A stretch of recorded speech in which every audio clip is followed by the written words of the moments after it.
بسم الله الرحمن الرحيم. الحمد لله والصلاة والسلام على رسول الله محمد وآله وصحبه ومن اهتدى بهداه.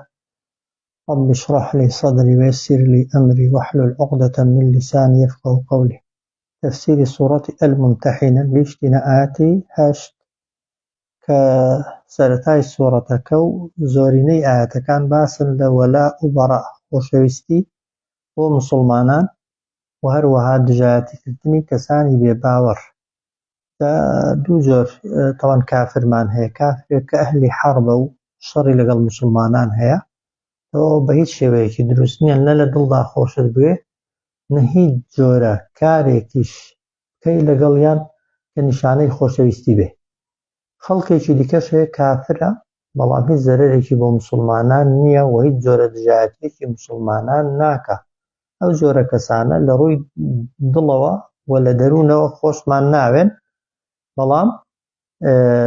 لە ڕواڵەتدا خراپەیان لەگەڵ ناکەین، نەک خراپەیان لەگەڵ ناکەین بەڵکو ئەگەر چاکەشیان لەگەڵدا بکەین خوا ڕێگای لێ نەگرتووین. جا ئاەتی هەشت باسی ئەو جۆرە بێ باوەڕانە دەکا کە ئەهلی حەرب نین، ئەهلی شەڕ نین لەگەڵ موسڵمانان. دەفەرمێت لا ينهاكم، لێتان قەدەغە ناکات الله خوا، جارە خەبەرەکەی نهاتووە، لێتان قەدەغە ناکات خوا عن الذين لەوانەی لەم يقاتلوكم کە شەڕی ئێوەیان نەکردووەتە ئەست في الدین لەناو ئەو ئاینە، لەسەر ئەو ئاینە، وەلەم يخرجوكم و هەروەها ئێوەشیان دەرنەکردووە من دیارکم لە ماڵەکانتان و لە ئاوەدانیەکانتان.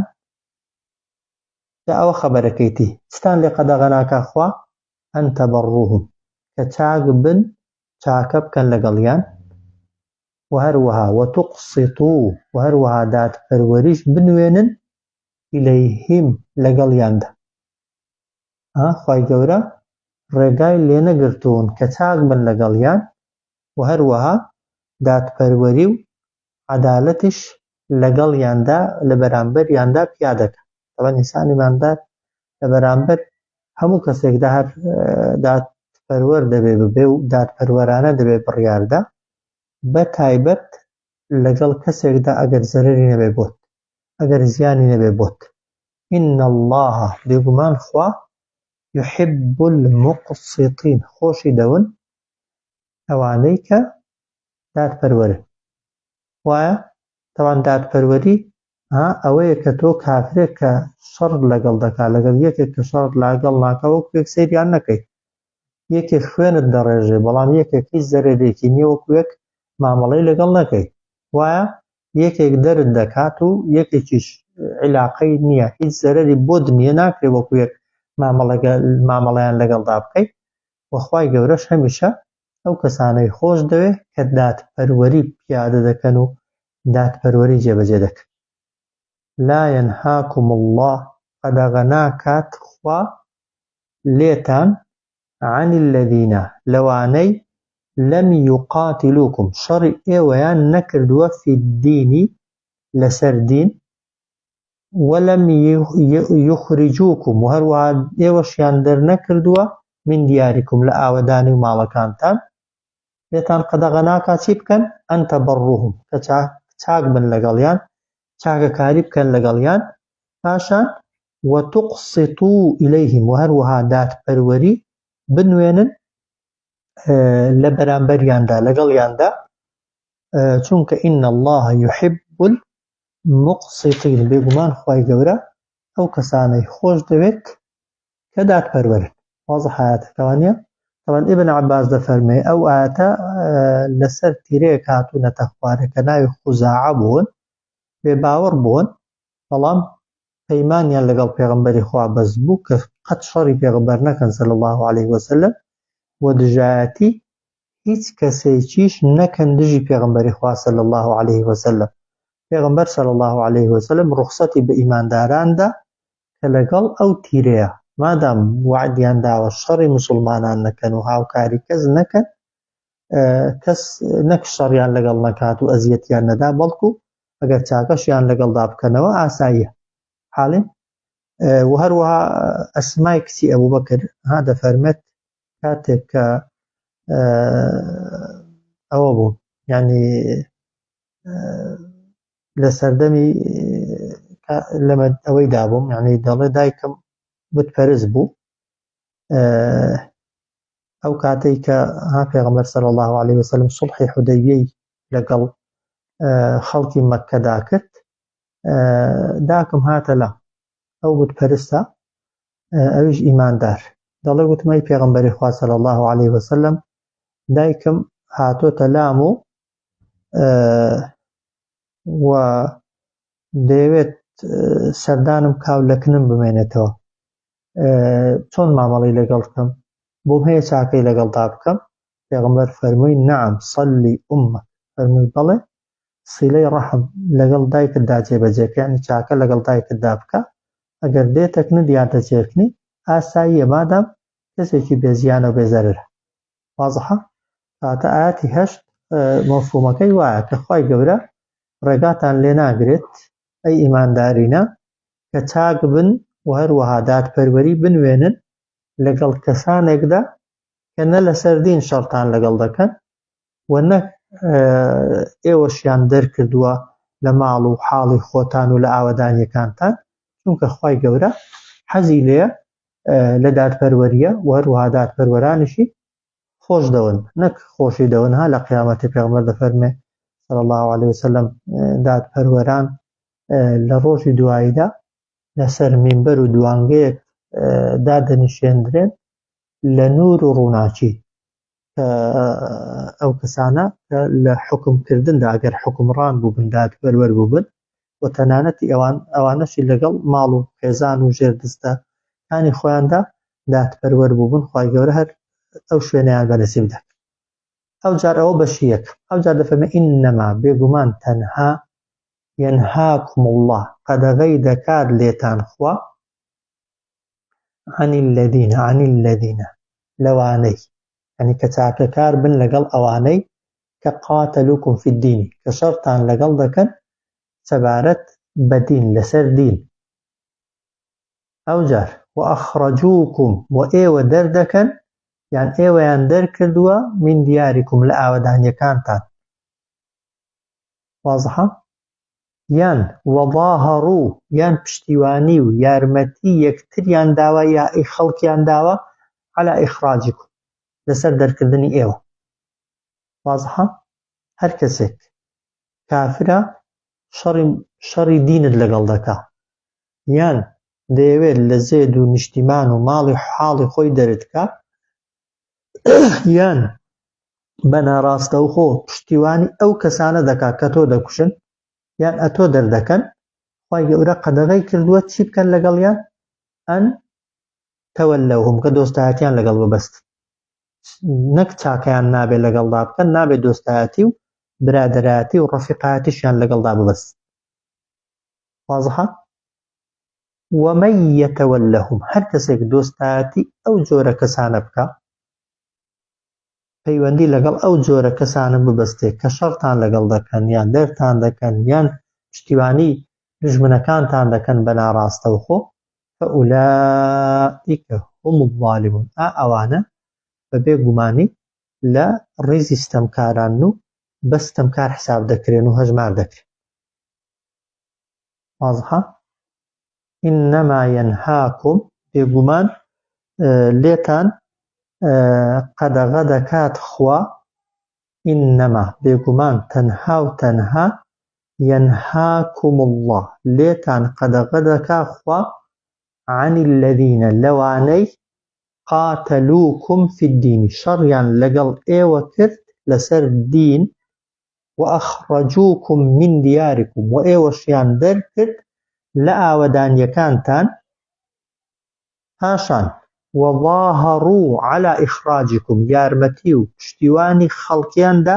یان یەکتریاندا لەسەر دەرکردنی ئێوە ئەو خەبەرەکەیتی چی لێ قەدەغە کردوون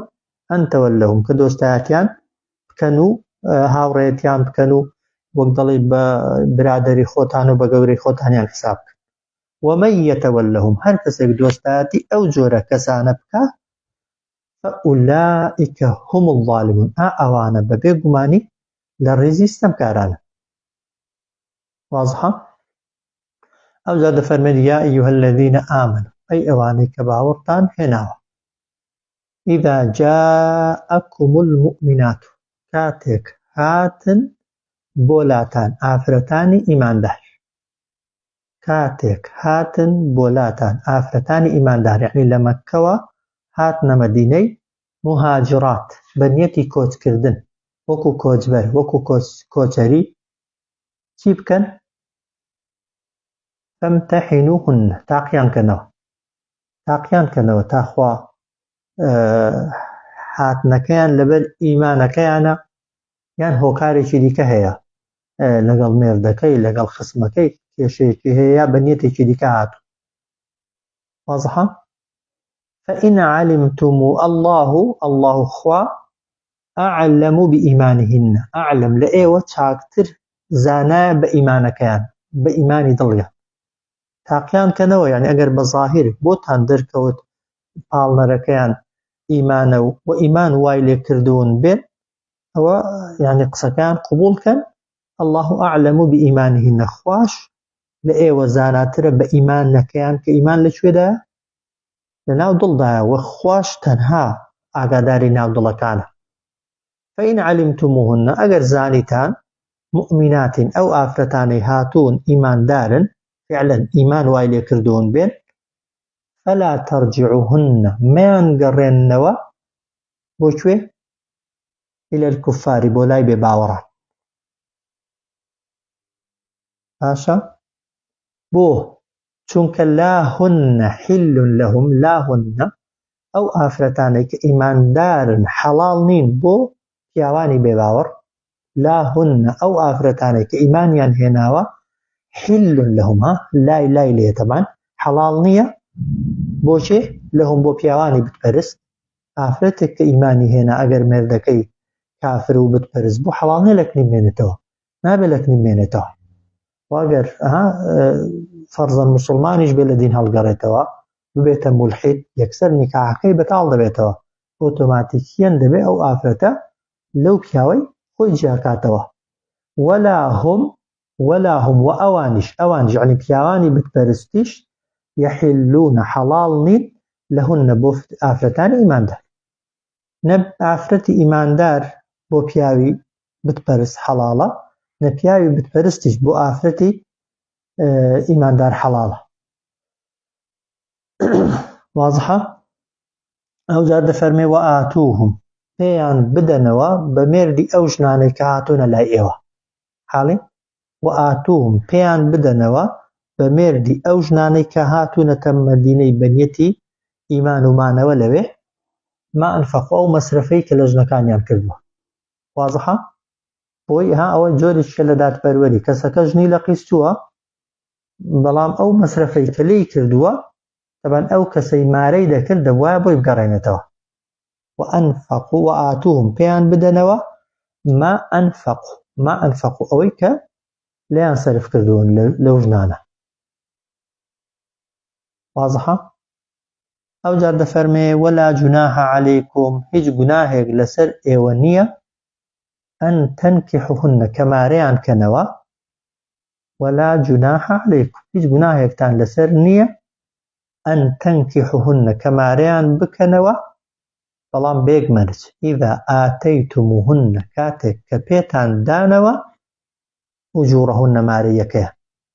واضحە؟ یعنی ئەو ئافرەتانە هەرچەندە مێردارن بەڵام لەبەر ئەوەی مێردەکەیان بتپەرستە حەڵاڵە مارەیەکەی بەس دوو مەرج هەیە یەکەم دەبێ مەسرەفی پیاوەکەی بگەڕێنیەوە. دەفەرمێت ولا جناح عليكم گوناهتان ناگاتێ ولا جناح عليكم هیچ گوناهێک نییە لەسەر ئێوە ئەن تەنکیحوهن کە مارەیان کەنەوە ئەو ژنانە هەرچەندە مێردیشیان هەیە ئیذا ئاتەیتموهن ئەگەر پێتان دان ئوجوڕەهن مارەیەکەیان. معلومە؟ یعنی ئافرەتەکان ئیماندارن مێردەکانیان بتپەرستە بەجێیان هێشتوون واضحە حەڵال بوو کەسێک مارەیان کات چونکە مێردی پێشووی وەگەوەی نەبێ چونکە دینی جیاوازە نیکاحەکەی هەڵوەشاوەتەوە پێویستی بە تەلاقدانیش نییە دەکرێت کەسێک مارەی کاتەوە بەڵام مەسرفەکەی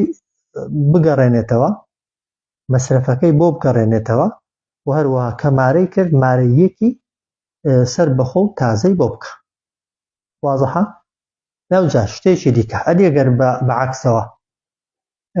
کەسێک موسڵمانە بەڵام ژنەکەی بێ باوەڕ ببێتەوە لە دین هەڵگەڕێتەوە ئەویش هەمان شتە دەفەرمێ وەلا تمسیکو مەشیان هێڵنەوە بعیسەمی یعنی لەژێر دەستی خۆتان و لەژێر مارەی خۆتاندا الکەوافیر ئافرەتە بێ باوەڕەکە واضحە ولا تمسیکو مەیان هێڵنەوە بعیسەمی یعنی لەژێر پارێزبەندی خۆتان و لەژێر مارەی خۆتاندا الکەوافیری ئافرەتە بێ باوەڕەکە واضحە بەڵام ئەنگۆش بۆتان هەیە چی بکە وەسئەلو داوا بکەنەوە لە کەسوکاریان لا یا لەو کەسەی ژنەکەتان مێردی پێ دەکاتەوە وەسئەلو داوا بکەنەوە ما ئەنفەقتم ئەوەی لێتان سەرف کردووە واضحە وەلیەسئەلو با ئەوانیش داوا لە ئێوە بکەنەوە ما ئەنفەقو ئەوەی کە لە ژنەکانی خۆیان سەرف کردووە حاڵێ یعنی ئەگەر خێزانێکی ئێوە ژنێکی ئێوە کافر بوویەوە و چوویەوە ناو بتپەرستەکان بۆت هەیە مەسرف و پارەکەی لێ بستێنیەوە واضحە و هەروەها ئەگەریش بەعەکسەوە ژنێکی ئەوان هاتە لای ئێوە و بوو بە ئیماندار بۆتان هەیە ئەوانیش داوای ئەوە بکەنەوە کە لە ژنەکەی سەرفیان کرد واضحە ذلكم ئەوانە حکم الله یاسا و بڕیاری خوان یحکموا بینکم حکم و ئیشی پێدەکات و بڕیاری لێدەدا لە نێوانتاندا والله علیم حەکیم خوای گەورە زانا و دانایە واضحە طبعا ئەو ئاەتە لەسەر چی هاتووتە خوارێ ها لە طبعا شتێکمان هەیە بە ناوی سوڵحی حودەیبیە شتانە سوڵحی حودەیبیە کە پێغەمبەر صلی الله عليه وسلم ویستی بچێتە ناو مەککەی بۆ طبعا عومرە و شتێک بۆ شەڕکردن بتپەرستەکان ڕێگان بە موسڵمانان گرت دواتر طبعا خەریک بۆ شەڕ بۆ بدا پێغەمبەر صلی الله عليه وسلم لەگەڵ بتپەرستەکان سوڵحێکی کرد یەک لە بەندەکانی یەک لە خاڵەکان ئەوە بوو کە هەر کەسێک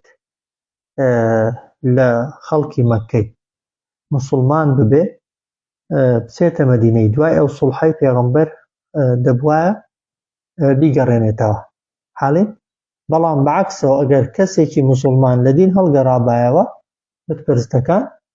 نەیان دەگەڕاندەوە حاڵێ لەو کاتەیدا طبعا ئافرەتێک بە ناوی ئەوە ئوم کەلثوم طبعا موسڵمان دەبێت براکانی کە ناوی عومار و وەلید بوون بە دوای دادێن دەڵێن ئەومان بۆ بگەڕێنەوە چونکە ئێمە لە سوڵحی حودەیبیە ڕێککەوتنمان کردووە پێغەمبەریش دەفەرمێ صلی الله عليه وسلم كان الشرط في الرجال لا في النساء مەرجەکە بۆ پیاوان بوو بۆ ئافرەتان نەبووە ڕێک ئەو ئاەتە دێتە خوارێ وەکو تەصدیق و پشتگیریکردن لە قسەی پێغەمبەر صلی الله عليه وسلم جا لەو کاتیدا طبعا پیاوێکیش هاتووە کە پێی گوترا ئەبوو بەسیر الله أعلم پێغەمبەر صلی الله عليه وسلم لەبەر بەیعەت و بەڵێننامەکەی گەڕاندوویەتیەوە حاڵێ بەڵام ئەو پیاوە نەچووە کافر ببێتەوە حاڵێ نەچۆتە مەدینەی لای پێغەمبەری بەڵام لە دەور و بەری مەککەی خۆی طبعا حەواندووەتەوە بەردەوام طبعا پێشی بە کاروانی بتپەرستەکان گرتووە و ئەزیەتی داون و ناڕەحەتی کردووە ئەو وای کردووە کە بتپەرستەکان دواتر بە مەمنونی ئەو خاڵەی هەر هەڵوەشێننەوە. دواتر بە پێغەمبەریان گوتووە کاکە ئەوەی ببەکن خۆت دواتر چێ دێ بابێ کەس مەگەڕێنەوە بە زۆمان لە کۆڵکەوە. جا ئەو ئاەتە لەسەر ئەو ئافرەتەی هاتوتە خوارێ ئەو کەلثوم مێردار بووە، بەڵام تەبان دەبێتە ئیماندار. خوای گەورەش دەفەرمێ ئەگەر هاتن تاقییان کەنەوە، تەبان لێیان پرسیوە بۆچی هاتووی، ئەوش دەفەرمێ سوێن بەخوای نە لەگەڵ مێردی کێشم هەیە نە لەگەڵ کەسوکاری کێشم هەیە نە هیچ هاندەرێکیش هەیە وای کرد بێ من بێمە ئێرە، تەنها و تەنها ئیمان بەخوا و خۆشەویستی خوا و پێغەمبەرەکە و حەزم بە دینەکەی وای لێ کردومە بێ. بۆیە تەوان پێغەمبەر صلی الله عليه وسلم نەیداوەتەوە بە بتپەرستەکان و یەک لە سەحابەکان مارەی کردوتەوە. تەبان هەردوو ئەوە کەشی جێبەجێ کردوون، هەم مەسرەفەکە و پارەکەی گەڕاندوتەوە بۆ مێردەکەی و هەمیش تەبان بە نیکاحێکی تازە و بە مارەیەکی تازە مارەی کردوتەوە. جا موسڵمان عادەتەن ئەگەر خوا ئەمرێکی پێکردن ئەمری خوای جێبەجێ دەکەن، وایە لێرە خوا دەفەرمێ ئێوە وا بکەن، وایە ئەگەر یەکێکتان مارە کرد و هاتەلاتان مەسرەفەکەیان بۆ بگەڕێنەوە. ئەگەر خێزانێکی ئێوەش شوێ داوای بکەن بەڵام مەرجە بتپەرستەکان ئەمری خوای جێبەجێکەن بێگومان جێبەجێ ناکەن. بۆیە لە ئاەتی دواتردا خوای گەورە چارەسەری ئەو کێشەیەشی کردووە. با سەیری ئەو ئاەتێکینەوە جارێ یا أيها الذين آمنوا أي أو كساني كباورتان هناوا إذا جاءكم المؤمنات كاتك هاتنا لاتان آفرتاني باوردار مهاجرات بكوت كردنەوە و بۆ بەهیجرەتەوە و بوون بە کۆچەری فامتحنوهن تاقیان کەنەوە. الله أعلم بإيمانهن خواش لە ئێوە چاکتر دەزانێت بە ئیمانەکەیان. خوا لە ئێوە زاناترە بەو ئیمان و باوەڕەی کە لە دڵیاندایە و لەو باوەڕەی کە لە دڵیاندا جێگیریان کردو. فإن علمتموهن ئەگەر زانیتان ئەو ئافرەتانە مؤمناتین باوەڕدارن بەڕاستی ئیمانیان هێناوە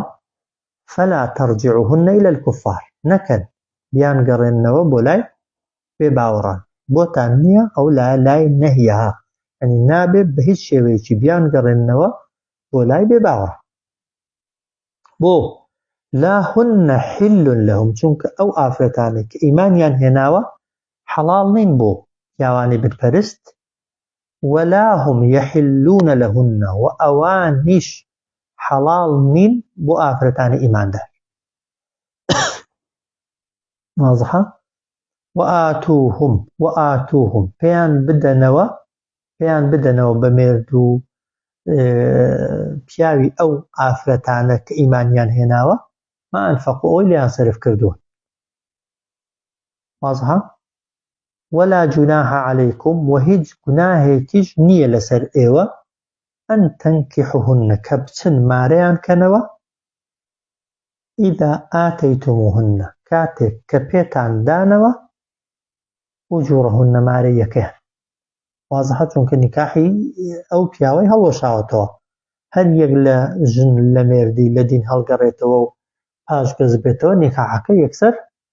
بەتاڵە. تەبەن ئەو دوو کەسە هیچ پەیوەندییان بەیەکەوە نامێنێ، بۆیە هیچ گوناهتان ناگاتێ ئەگەر مارەیان کەنەوە کاتێک کە پێتاندان یا ئامادە بن پێیان بدەن مارەیەکەیان. واضحە؟ ولا تمسكوهن و هەروەها مەیان هێڵنەوە لای خۆتان بعیسەم یعنی لای خۆتان لەژێر نیکاحی خۆتاندا لەژێر دەسەڵاتی خۆتاندا ئەلکەوافر ئافرەتانی بێ باوەڕ. واضحە؟ مەیان هێڵنەوە لەژێر دەست و نیکاحی خۆتاندا ئافرەتانی بێ باوەڕ، چونکە تەلاقەکە هەر نامێنێ بشی هێڵیەوە هەر حەڵاڵ نییە ئۆتۆماتیکی مادام لە دین هەڵدەگەڕێتەوە و لە ئیسلام پەشیمان دەبێتەوە بۆ خۆی نیکاحەکەی هەڵوەشاوەتەوە کە لەکنت بێ بە حەرامی لەکنە. بۆیە دەفەرمێن مەیان هێڵنەوە لەژێر نیکاح و دەسەڵاتی خۆتاندا ئافرەتە بێ باوەڕەکان، بەڵام بۆتان هەیە وەسئەلوو داوا بکەن لەو لە کەسوکاری ئەو ژنانە یا لەو کەسەی کە ژنەکە مێردی پێدەکاتەوە ما ئەنفەقتم ئەوەی لێتان سەرف کردوون واضحە وەلیەسئەلوا بە ئەوانیش داوا بکەنەوە لە ئێوە ما ئەنفەقوا ئەوەی لە ژنەکانیان سەرفیان کردووە واضحە ذلكم ئەوانە ئەوەی کە باسکران حکم الله هەمووی یاسا و ڕێسا و بڕیاری خوان کە یەحکم بەینەکم کە بڕیاری پێدەدا خوا لە نێوان ئێوەدا والله علیم حەکیم خوا زانا و دانایە واضحە ئەدی گوتمان مسلمانەکە پابەندە مەسرفی کەسە کافرەکەی دەگێڕێتەوە بەس کەسی وا هەیە بۆ ئیماندار بۆ ژنەکەی هەڵگەڕاوەتەوە دوایەوەی کە مەسرفێکی زۆری لێ کردووە تەڵەن ئەو کەسوکارەش یا ئەو کەسێک کە مێردیشی پێکردووە ئامادە نەبووە هیچی بداتەوە حاڵێ ئەوە چۆن قەرەبوو کراوەتەوە دەفەرمێ وئین فاتەکم ئەگەر لە دەستاندان شەیء من ئەزواجیکم شتێک لە هاوسەرەکانتان یەکێک لە هاوسەرەکانتان إلى الكفار ڕۆیشتنەوە بۆ لای بێباوەڕان وئین فاتەکم ئەگەر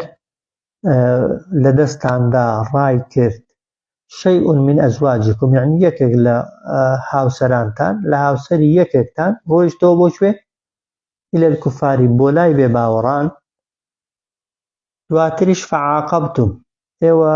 سزای کافرەکانتاندا و زاڵ بوون بەسەریاندا و غەنیمەتتان لێیان دەستکەوت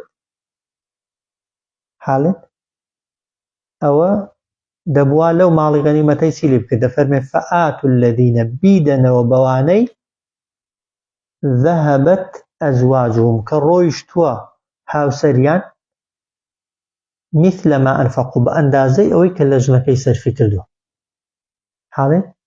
جگە لە بەشی خۆی لە غەنیمەتی ئەو مەسرفەی کە لەو ژنەی کردووە کە ئێستا چۆتەوە لای کافرەکان و لای بێباوەڕەکان لە ماڵی ئەو کافرانە لە ماڵی ئەو بتپەرستانە بەشی ئەوەی کە لە ژنەکەی مەسرفی کردووە پێی بدەنەوە حاڵێت شتیوان ڕووی داوە لە بەدر مسلمانان غەنیمەتیان دەستکەوتووە ئەو کەسێک کە خێزانی ڕۆی بێت مەسرفی خێزانەکەی کە لێی کردووە کاتی مارەکردندا پێی دراوەتەوە زائیدەن بەشەکەی خۆشی واضحە واتقوا الله الذي پارێزکاری لە فەرمانەکانی خوا بکەن الذي أنتم به مؤمنون ئەو خوایەی کە ئێوە به پێی باوەڕدارن و ئیمانتان پێی هێناوە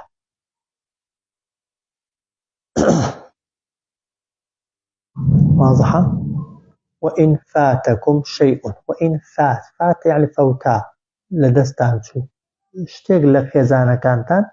مەبەست لێی ئەوەیە ڕای کرد یەکێک لە هاوسەرەکانتان یان هاوسەری یەکێکتان ڕۆیشتە کوێ إلى الكفار لای کافرەکان ئەو جار يعني کافرەکەش طبعا مەسرفەکەی بۆ نەگەڕان بوویەوە بەڵام ئێوە فعاقبتم عاقبتم يعني سزای کافرەکانتاندا و لێیانەوە غەنیمەت و دنیاتان دەستکەوت فآتوا الذين بیدەن بەوانەی ذهبت ئەزواجهم کە ڕۆیشتووە هاوسەریان مثل ما أنفقوا هاوشێوەی ئەوەی کە لێیان سەرف کردووە واضحە واتقوا الله الذي پارێزکاری لە فەرمانەکانی خوا بکەن الذي أنتم به مؤمنون ئەو خوای کە ئێوە ئیمانتان پێی هێناوە باوەڕتان پێی هێناوە واضحە وانیە مەفهومی ئاەتەکەی ئەوەیە کە ئەگەر کەسێکی ئیماندار ژنەکەی کافر بوویەوە وایە ڕۆیشت و چوویەوە لای کەسە کافرەکان و دواتر ئێوە شەڕتان لەگەڵ ئەو کافرانەدا کرد و زاڵ بوون بەسەریاندا و ماڵتان لێیان دەستکەوت واضحە قەرەبووی ئەو کەسەی بکەنەوە کە ژنەکەی ڕۆیشتووە چونکە ژنی لە دەستداوە بێگومان ژن هێنانیش لە هەموو سەردەمێکیدا مەسرفێکی هەر هەیە ئەو مەسرفەی کە لە ژنەکەی کردووە پێی بدەنەوە جگە لە بەشەکەی خۆی بۆیە لە ماڵی غەنیمەت بەشێک تەرخان کراوە بۆ ئەو جۆرە کەسانەی کە زەرەرمەند بوون، چونکە جارێک زەرەری کردووە کە خێزانەکەی ڕۆیشتووە، جارێکیش ماڵەکەی تەوان بە هەدەر ڕۆیشتووە کە لێی سەرف کردووە، ئەوجا دەفەرمێ واتقوا الله الذي پارێزکاری لە فەرمانەکانی خوا بکەن الذي أنتم به مؤمنون ئەو خوایە کە ئێوە باوەڕتان پێی هێناوە. بۆیە ئەو فاتانی فەوتان، بەڵام لێرە بە معنای ڕاکردن دەکرێت هەر ئاوا تەفسیریکەین بڵێن وئین فاتەکم شەیء من ئەزواجکم، یعنی ئەگەر ڕای کرد خێزانی یەکێکتان بۆ لای کافرەکان فعاقبتم دواتر ئێوە سزای کافرەکانتاندا و سەرکەوتن بەسەریاندا فآتوا الذين ذهبت أزواجهم بیدەنەوە بەوانەی کە خێزانەکانیان ڕۆیشتووە مثل ما أنفقوا هاو شێوەی ئەوەی کە لە خێزانەکانیان سەرفیان کردووە واتقوا الله الذي پارێزکاریش لە فەرمانەکانی خوا بکەن الذي أنتم به مؤمنون ئەو خوایی ئەو زاتەی کە ئێوە باوەڕتان پێی هێنا. واضحە؟ ئاەتی دواتر دەفەرمێت یا ئەیها النەبی ئەی پێغەمبەر صلی الله عليه وسلم، هەر سەبارەت بەو ئافرەتانەیە کە ئەوە دوای فەتحی مەککەیە، لە فەتحی مەککەیان کرد تەوان خەڵکی مەککەی هەموو مسلمان بوو. پێغەمبەر صلی الله عليه وسلم لە ناو حرەمی مەککە لە سەفا و مەڕوا لە سەر تەپۆلکەی سەفا دانیشتە بوو، بەیعەتی لەو کەسانە وەردەگرت کە تازە ئیماندارن. جا بەیعەتی پیاوان تەوان دەستی دەخستنە ناو دەستی،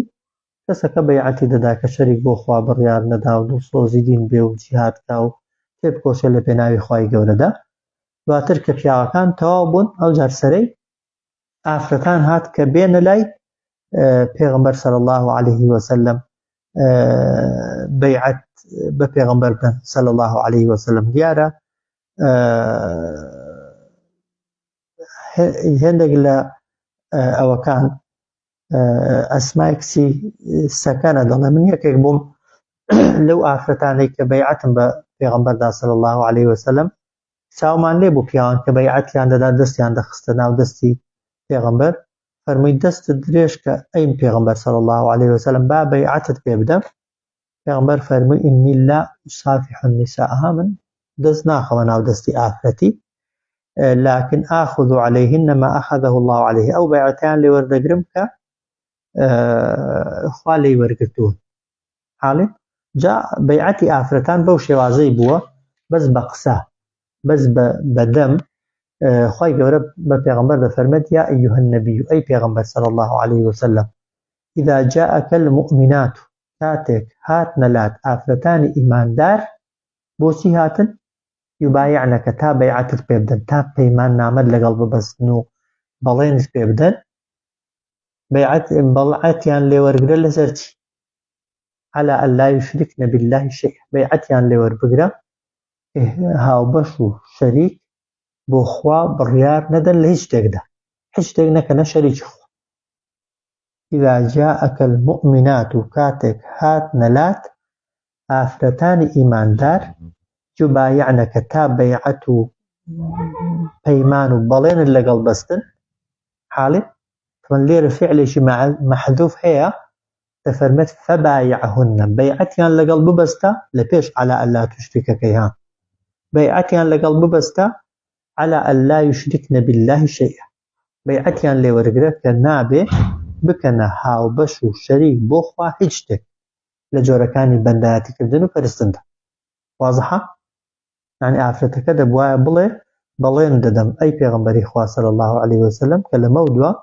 هیچ شەریک و هاوبەشێک بۆ خوا بڕیار نادەم. وازحە؟ ولا يسرقنا، و هەروە بەڵێنیان لێ وەربگرە کە دزی نەکەن. ها ئەگەر پێشتریش دزیان کردوێ جا دەڵێن ئەگەر ئەو دزیە هاتۆتە پێشێ، یەک لەوانەی کە لەوێ بووە هیندی کچی عوتبە، ئەوەی کە ئەوەی ورگی ئیمامی حەمزەی هەڵدڕی بوو کە خێزانی ئەبوو سوفیانی بوو. ها دەڵێ ئەی پێغەمبەر تەمان کە قسەی دەکا دەڵێ لە دەنگی دەیناسێتەوە، دیارە دەڵێ ئەوە هیندا طبعاً زەردەیەکی دەڵێ بەڵێ دواتر دەڵێ ئەتۆی وەبیری دێنێتەوە کە بکوژی ئیمامی حەمزەی ئەویش دەڵێ بەڵێ بەڵام چاوپۆشی بکە لە ڕابردوو فعلاً طبعاً پێغەمبەر صلی الله عليه وسلم هیچ کەسی سزا نەداوە لەسەر گوناهی پێش ئەوەکەی دواتر هین دەڵێ ئەی پێغەمبەری خوا صلی الله عليه وسلم مێردەکەم ڕەزیلە بەشی ژیان و مەعیشەتی خۆم ناداتێ ئەگەر بەدزی لە ماڵەکەی بێن و سەرفیکە ئەوەش بەدزی لەسەرم حساب دەکرێت و یعنی دەبێتە وعد شکاندن طبعاً پێغەمبەر دەفەرمێ نەخێر ئەوەی کە بۆ خۆت پێویستت پێیەتی بەشی خۆت بهێنە دەرێ بەڵام طبعاً زیادەڕەوی تێدا مەکە واضحە ئەو جا دەفەرمێ ولا يسرقن ئەها بەیعەتیان لێ وەرگرە کە دزی نەکەن ولا يزنين ئەها داوێن پیسی نەکەن کە ئەگەر طبعاً پێشتر ئەوانە بتپەرست بوون ئەها ئەهلی دین نەبوون دەگونجێ ئەوانەیان کردبن بەڵام کە دەبنە موسڵمان دەبێت بەیعەت و بەڵێندن کە ئەو کارانە نەکەن واضحە ئەو جار ولا يقتلن أولادهن بيعتيان لێ وەرگرە کە نابێ بکوشن پێیان بڵێ کە نابێ ئێوە بکوشن ئەو لایەنە لای نەهید یعنی نابێ بکوشن منداڵەکانتان ئاجا منداڵ کوشتن لە ناو خەڵکی مەکەی بە چەند جۆرێک بووە جاری وها بوو کە لەدایک بووە کوشتویانە ئەوەی کە پێیان شەرم بۆ کچیان هەبێت و کچیان لەژێر دەستیدا گەورە بێت و بیدەنە کەسێکی هەندێک جار ئافرەت کە زانیویانە حەملیان هەیە حەزیان لە منداڵی نەبووە یان بە ناشەرعی منداڵەکان هاتووە تەزکی خوان فڕێداوە لە شوێنێکی بۆی لەبار بچێ شێوازی لەباربردن ئەو کاتیەوە بۆیان شتێکی قورسی هەڵگرتویان خۆی بەرداوەتەوە لە بەرزایی خۆی هەڵداوەتە خوارێ منداڵەکەی لەبار چووە هەمان حکمە هەندێک کوشتنی دیکە منداڵکردنە قوربانی هەبووە بتپەرستەکان هەندێکیان عادەتیان وا بوو کە لەبەرەوەی حەزیان لە کوڕی بووە هاوتیان ئەگەر ئەوەندە کوڕەمان بدرێتێ یەک لە کوڕەکان دەکەینە قوربانی بۆ بتەکانمان حاڵین جا بە هەر کامێک لەو جۆرانە بێ دەفەرمێن نابێ دەبێ بەیعەت بدەن کە نابێ بکوشن منداڵەکان واضحە یەکێکی دیکە لە بەندەکانی ئەوەکەی ئەوەیە ولا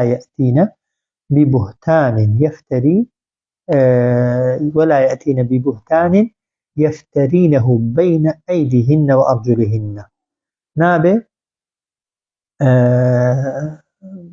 ئەنجام بدەن ببهتان يعني بهتان طبعا يعني قسە هەڵبەستن درۆ هەڵبەستن ئەو جار يفترينه بين أيديهن يفترينه اینجا پاڵی دەنە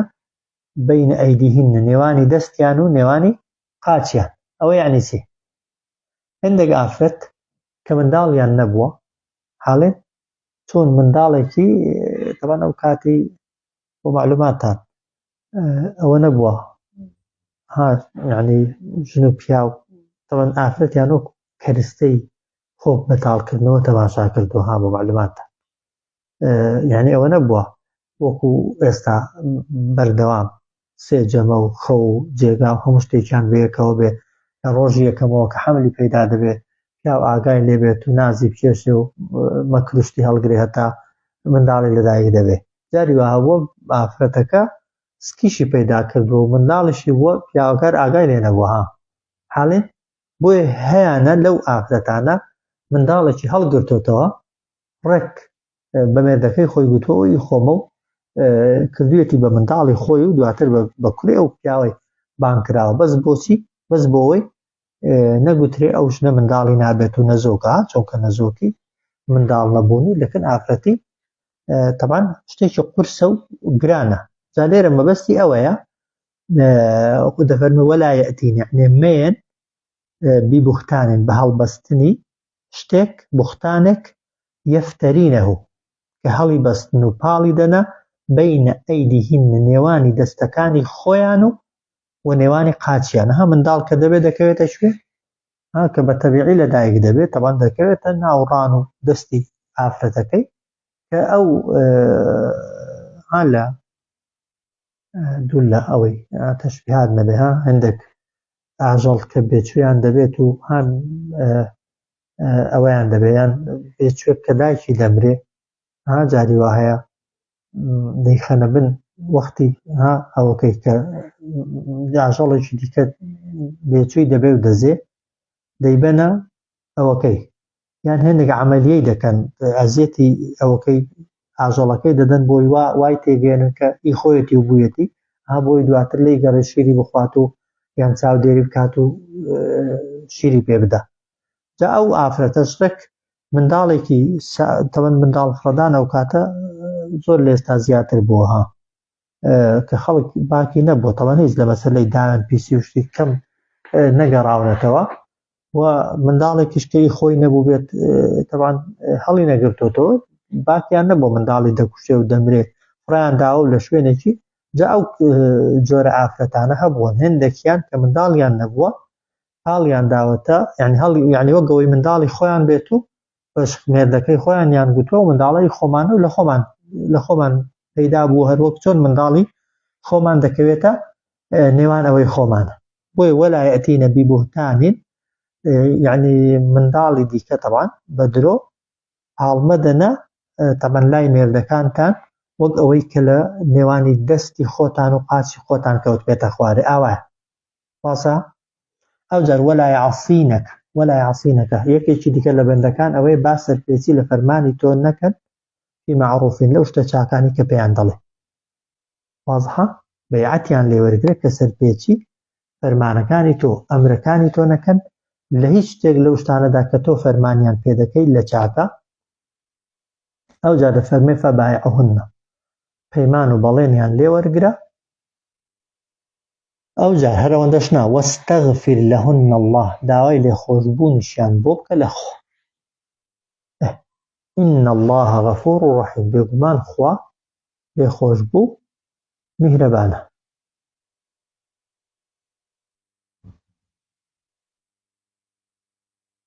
واضحە سەیریکەنەوە یا ئەیها النەبی ئەی پێغەمبەر صلی الله عليه وسلم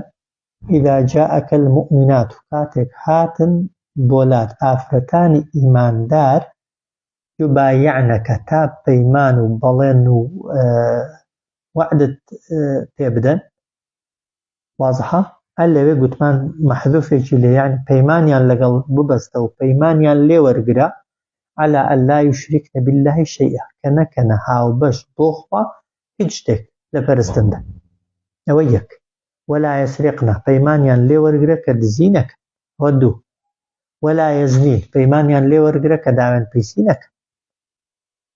چوارەم ولا يقتلن پەیمانیان لێوەرگرە کە نەکوژن ئەولادەهن منداڵەکانیان وازحە ئەوە خاڵی چوارەم پێنجەم ولا يأتين ببهتان يفترينه بين أيديهن وأرجلهن أو يكشتا يعني مين ولا يأتين بانين ببهتان بهالبستني هيت درويك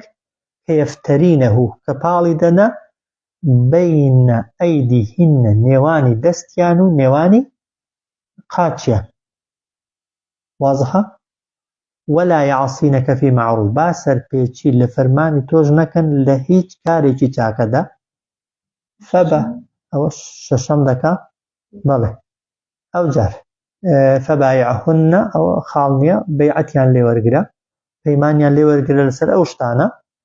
دواتری وەستەغفر لەهن الله داوای لێخۆشبوونیان بۆ بکە لە خواها چونکە تەوبەیان کردووە و پێشتر دەگونجێت بەرزنی هەمویان هەموو ئەو کارانەیان کرد بێ بەس هەر یەکەیان دەگونجێ یەکێک لەو کارانەی کردبێ چونکە مشریک و بتپەرست بووە داوای لێخۆشبوونیان بۆ بکە لە خوا ئین الله غەفوور ڕەحیم بێگومان خوای گەورە لێخۆشبوو میهرەبان تەواوە کۆتا ئاەت تەوان وەکو سەرەتای ئاەتەکەیە تەقریبەن دیسان باسە لەوە لا وبەڕە دەفەرمێت یا ئەیها الذین ئامنوا ئەی ئەوانەی کە باوەڕتان هێناوە لا تتولوا دۆستایەتی مەبەست دۆستایەتی مەکەن قەومەن ئینگەلێک ئیکەسێک یا کەسانێک کە غەضیب الله عەلەیهیم کە تووڕەیە خوا لێیان وازحە ئەوانەی خوا تووڕێ لێیان لە فاتحاشدا کە دەڵێن اهدنا الصراط المستقيم صراط الذين أنعمت عليهم غير المغضوب عليهم الرجاء أو كساننا كتوليان توري زوريني مفسرين قدي مكان دفرمون أواني خوالديان توري ما بس جولكنو طبعا أوانا كدبنا كلكي جولك واضحة بلام علماء تازة وزوريني زانا مفسري تازة أو دلين تاكتر وقسكينا كينا ولا جولك ده حكسيشي ديكي بباور خوالي توربت وبزاني بهوي كردو كان وخوالي تورينا به هیچ شێوەیەکی دۆستایەتی بکەیت جا کەسەکە بۆ خۆی ڕاستەوخۆ جوولەکەیە عامیل و بەکرێگیراوی جوولەکەیە یا ملحید و بێدینەکە دژایەتی دین و خوا و پێغەمبەر دەکا هەر کەسێک لەو بابەتانە بێ خوا ڕقی لێتی مادام خوا ڕقی لێتی بزانی خوا ڕقی لێتی بە هیچ شێوەیەکی نابێت دۆستایەتیان بکەن ئەگەر خۆتان بە موسڵمان دەزانن تەنانەت ئەگەر بە قسەیەکیش بێت ئێستاش جاری وایە کابرا بە خۆشحاڵ بوونی بەدڵ بەس جاری وایە بەکردەوەی جوولەکان و بە قەتڵ و عامەکەیان خۆشحاڵە و ئیمانەکەی خەتەرە ئەیگەر بە نووسینێک ببێتە پشتگیریکردنیان ئەی لە زمانیدا وا دیار بێ یان ئەو وڵاتە عەرەبیانەی کە بە چەک و ئەسلحە شتیان گرتووە و لەگەڵی دابوون چۆن وەڵامی خوا دەدەنەوە چۆن خۆیان بە موسڵمان حساب دەکەن يا أيها الذين آمنوا أي أواني كباورتان هناوة لا تتولوا هات دوستاتي مبستن دوستاتي قلبيها أو درزني أدي بجبيري كردني عربتي دانو دفاع عليه كردني أو لا تر أي أو كساني خوتان بإيمان دار دزانن لا تتولوا دوستاتي مكان لقل قوما جلك يا كسد يا كسانك كغضب الله عليهم كخواي قورا توريليا واضحة؟ وهذا فمن قد يئسوا من الآخرة بيقمان أوان ناؤمد بون لدواروش جولكك هربناو أهل كتاب وأهل دينها أنا إيمانيا بزندوبونوين وهذا فمن قد يئسوا بيقمان أوان ناؤمد بون من الآخرة لدواروش كما يئس الكفار هل وكتون ناؤمد بون بباوركان من أصحاب القبور لها وراني قور يعني چی؟ يعني چۆن کافرەکان باوەڕیان بەوە نییە خەڵکی قەبرستانەکان ڕۆژێک زیندوو دەکرێنەوە و دواتر محاسبە دەکرێن و لێپرسینەوەیان لەگەڵدا دەکرێت ئەوانش بە هەمان شێوە ئاوا بێ باوەڕن بە قیامەت چۆن ئەوان پێیان مەحاڵە مردووێک لە قەبر بێتەوە دەرێ و لەگەڵ جارێکی دیکە زیندوو ببێتەوە ئەو جوولەکانش بەناو ئەهلی کتابن بەڵام هێندە بە قیامەت بێ باوەڕن پێیان وایە قیامەت مەحاڵە و هەر نایە بۆیش ئێستاش ئەوان دەست لە هیچ ناجێڕنەوە بەڵام کەسێک ئیمانی بە قیامەتێ هەبێت و هیوا هەبێ ژیانێکی دیکە هەیە ئەو هەموو خوێن ڕێژی و قەتڵ و عام و فەساد و خراپەکاری لەسەر ئەو هەموو ڕووی زەویەی لا دەکا ئەو هەموو خۆشیی دەبینێت لەو هەموو خەڵک کوشتن و خەڵک بە کوژدانەی کە ئەگەر هەموو دنیا بمرێت تەنها خۆیان سەلامەت بن باکیان نییە و سەرڕێکش وجدان و عەتفیان ناجۆڵێ ئەوانەی بەو شێوازە مەبدەئیەن جوولەکەن و لەگەڵ جوولەکەیدان بۆ چونکە ئیمانیان بە قیامەت چونکە ئیمان کەسێک ئیمانی بە قیامەت هەبێت بێگومان ئەوەکەی نەوعێکی دیکەیە یا ئەیها الذین ئامنوا ئەو کەسانێک کە باوەڕتان هێناوە چونکە جوولەکە بە ژمارەکە منها بەڵام بە فرت و فێڵ و پلان و فرت و فێڵیان زۆرە و کاتی خۆشی تەبەن خراپترین کاریگەریان هەبووە لە دروستکردنی نیفاق و دووڕوویی لە ناو مەدینەیدا دواتر لە کوشتنی ئیمامی عوسماندا لەو فیتنەی کە لە بینی ئیمامی عەلی و معاویەیدا دراوەتەوە و ئێستاش تەقریبەن جوولەکە تەحەکوم بە سیاسەتی دنیایەوە دەکات ئێستا ئەو شەڕێکی ئێستا سەری هەڵداوە چۆن ئەو دوورگەی ناوی چ بوو ئەو دوورگەیە تەوان هەموو ئەو کەسانەی ئیشکیان پێنە تووشیان کردووە بۆی ڕۆژێک لە مەسلحەتی خۆیان بەکاریان بێنن ترامپ لەژێر زەختی ئەو حەیاچوون و ئابڕۆ چوونەیدا چۆتە ژێرباری ئەو شەڕێک کە دروستی کردووە کە نازانێت چۆن لی بێتە دەرێ و بۆ خۆشیان نازانن نەتیجەکەی چیە و ئەنجامەکەی چی یا ئەیها الذین ئامنوا ئەی ئەوانەی کە باوەڕتان هێناوە بۆی دەفەرمێت لا تتولوا قوما غضب الله عليهم دۆستایەتی مەکەن لەگەڵ کەسێک یا کەسانێک کە خوای گەورە تووڕەیی خۆی ڕشتووە بەسەریاندا. جا قەد یەئیسوا من الآخرة، ئەوان نائومێد بوون لە قیامەت، باوەڕیان بە قیامەت نییە. کەما یەئیس الکوفار، هەر وەکو چۆن نائومێد بوون و باوەڕیان نییە کافرەکان من ئەصحاب القبور، بە هاوڵانی گۆڕ، کە هاوڵانی گۆڕ ڕۆژێک زیندوو دەکرێنەوە و ژیانیان لەبەردا دەکرێتەوە. سلام على سيدنا محمد.